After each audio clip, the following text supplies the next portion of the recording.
A solid sphere and hollow cylinder rolls up without slipping, यानी pure rolling का सवाल है, on same incline plane with same initial speed v.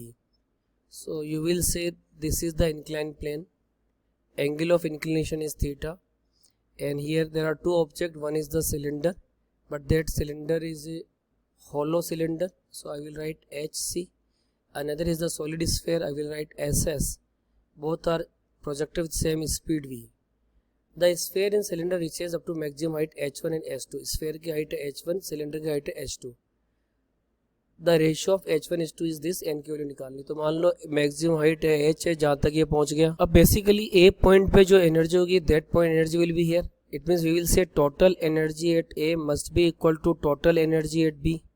a point पे kinetic energy of translation भी है, kinetic energy of rotation भी है. तो we will write energy at the a point, it is reference level, so potential energy will be taken 0, half mv square 1 plus k square by r square, and total energy at the b पे जाके वो rest पे आ जाएगा, तो only potential energy that is mgh. अब देखो m से m cancel हो गया. अब जो कांस्टेंट है उसको आप भूल जाओ, हाफ कांस्टेंट है, v दोनों के लिए सेम है, ग्रेविटी कांस्टेंट है, तो what we are getting, we are getting 1 plus k square by r square is proportional to h. ठीक है जी.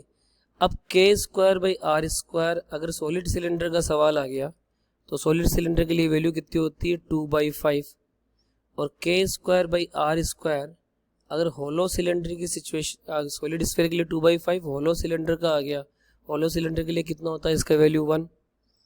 तो हम निकालेंगे h1/h2. h1 किसका है, थोड़ा ये ध्यान रखना, स्फीयर के लिए h1 है, तो h1/h2. स्फीयर के लिए 1 + 2/5 लिखोगे, और इसके लिए लिखोगे 1 + 1, तो basically it is 7/5 divided by 2, so it is 7/10. इस इक्वेशन को n/10 से कंपेयर करोगे, 7/10 equal to n/10. Finally we will solve it and we will get n = 7. तो right answer of this problem is 7.